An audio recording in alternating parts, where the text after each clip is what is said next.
بسم الله الرحمن الرحیم. دوستان خوش آمدین به یوتیوب چینل طراحی میرزاد. در ویدیو امروز میخوایم صحبت کنیم در مورد installation of hyperview.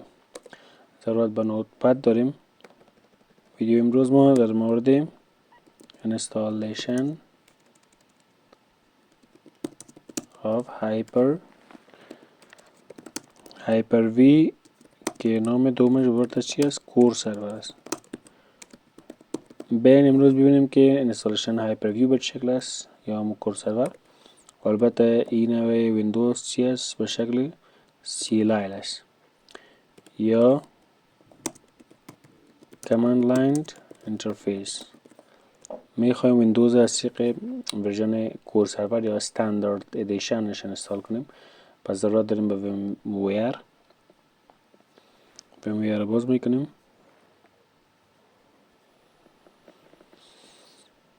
خب صفحه ویمویر باز شد یا ورچوال باکس. create a new virtual machine قسمت کستوم. برای باز هم ورکستیشن اپده است. I will install. خب مایکروسافت سرور ویندوز 2022 next. نوشته میکنیم به نام سرور کور. ما امروز میخوایم سرور کور یا هایپرویو رو انستال کنیم و یک موقع هم برش میتیم در درایو دی اینجا فولدر برش کرییت میکنیم. میگیم که هایپر وی اور سرور کور. یک نوشته میکنیم میگیم که کور سرور میگیم اوکی next. UEFI یک پروسر دو پروسر بر صحیح است. نمبر آف کور next.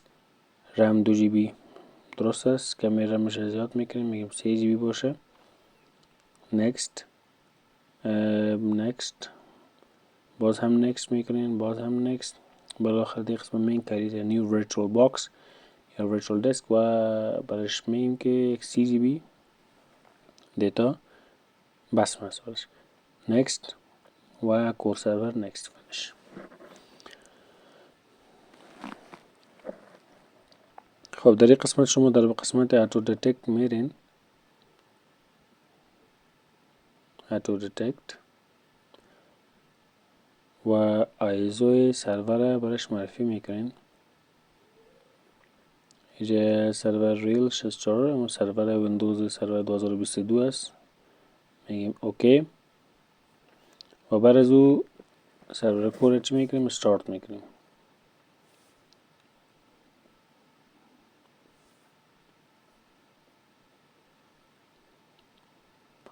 خب یک کلیک میکنیم داخلش. الت کنترل انتر میزنیم داخل صفحه داخل شویم.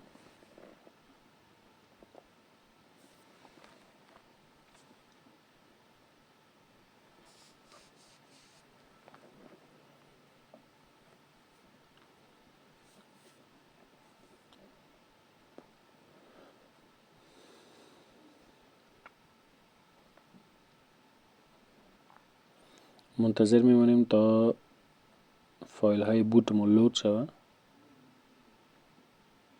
فایل های ویندوز ما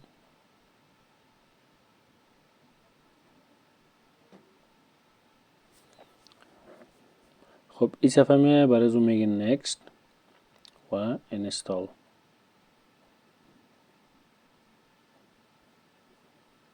میشه کمی صفحه روشنیش زیادتر کنیم تا بر شما به شکل خوبتر معلوم شود. خب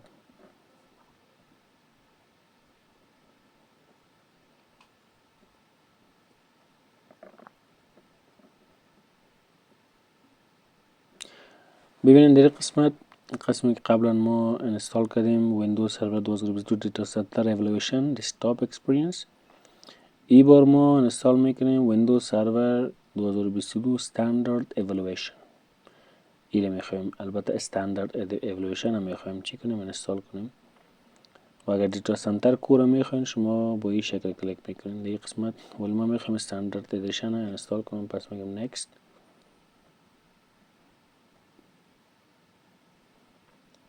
I accept the Microsoft Software License Term. خب این قسمت میگیم که custom installation new CGB کفایت میکنم. اوکی و بعد از اون میگیم که next. خب قسمی که میبینین فایل ها در حال اینستالیشن است. سیف تک میشه، منتظر میمونیم تا یک ریستارت کار داره و بعد از او سرور کور ما اینستال میشه که یک صفحه کاملا CLI است و هر کمند یا هر کاری را که ما انجام میدیم با استفاده از یک سلسله کد یا اینسترکشن است که ما در روی تایپ میکنیم و بعد از او امو کد یا کمند اجرا میشه.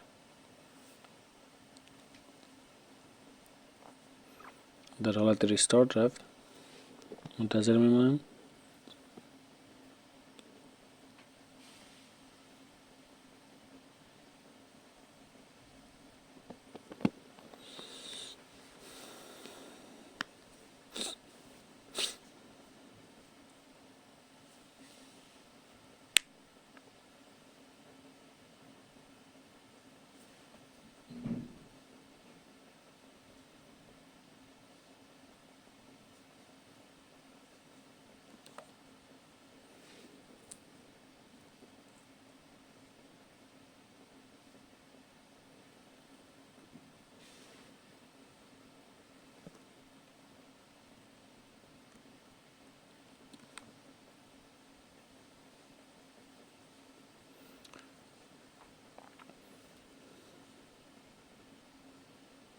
خب گفته getting ready، فایل های ما در حال اجرا شدن است.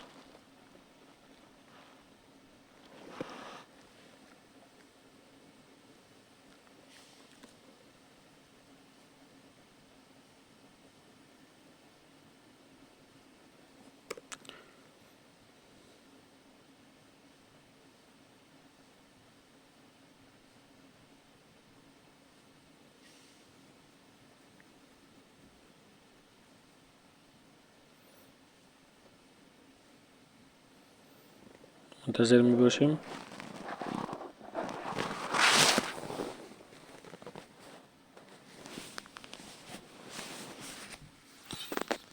خب در این قسمت ببینید که صفحه سیلای آمده، گفته user password must be changed before signing in.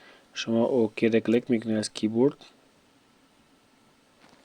اوکی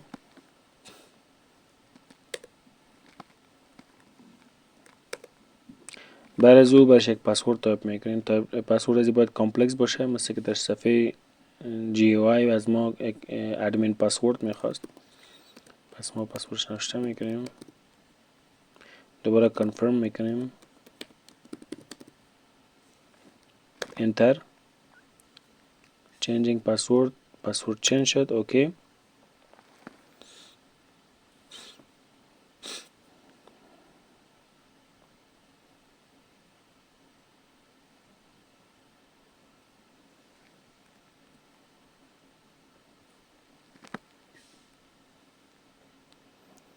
خب منتظر می باشیم تا فایل های اسکانفیگ ما لود شود. در سرور کور شما باز اسکانفیگ کار میکنه. خب این صفحه کور سرور ما که در نمبر 1 است، گفته دومین ور گروپ.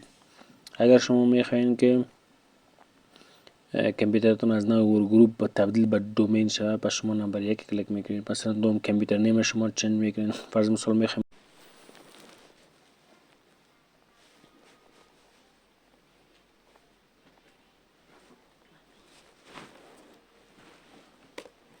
خب قسمی که شما میبینید آلدی قسمت نام ادهر کامپیوتر نیم چی شده؟ چنج شده.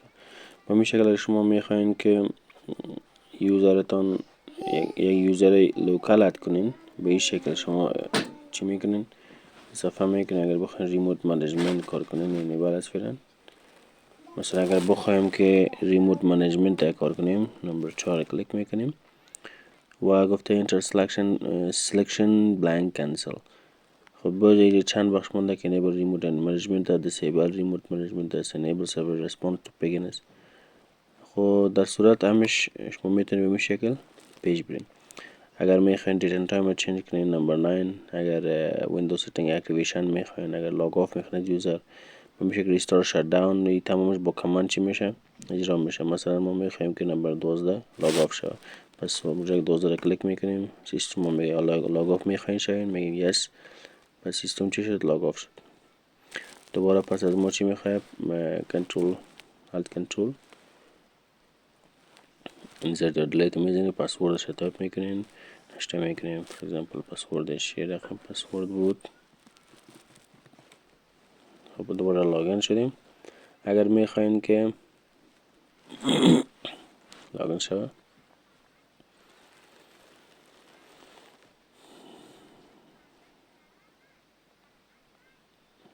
در سرور کورت تمام فایل ها که اسکانفیگ لاگ میشه. و اگر میخواین مثلا مکمل اگزیت کنین، پس شماره 15 که مجرد میزنین، از پاورشل ما چی میشه؟ از پاورشل ما اگزیت میشه، مکمل شت داون میشه و به حالت چی می؟ حالت خود ادمنستریتور می. اگر پس دوباره نشته میکنیم که اسکانفیگ دوباره پس در حالت اسکانفیگ میریم که طریق میتونیم تمامی ستنگ ها را چی کنیم انجام بدیم. اگر شماره 15 رو بزنیم، پس چی میگه؟ اگزیت کمال لاین. از کمال لاین ما چی میشه؟ خارج میشه، دوباره صفحه ادمنستریتور میره. اگر دوباره نشته کنیم که اس کانفیگ، پس در حالت کمال لاین در حالت کودا میره، پس این طریق ما شما میتونیم هر کاری که بخوایم انجام بدیم. مثلا میگیم که نمبر 14 شت داون کو سرور انتر کنین، میگین آیا یس؟ بله، پس سرور ما چه شت داون شد. این بود درس اینستالیشن سرور کور و همچنان کار نمودن با بعضی کودهای سرور کور که به چه شکل ما میتونیم سرور کور چی کنیم اینستال کنیم.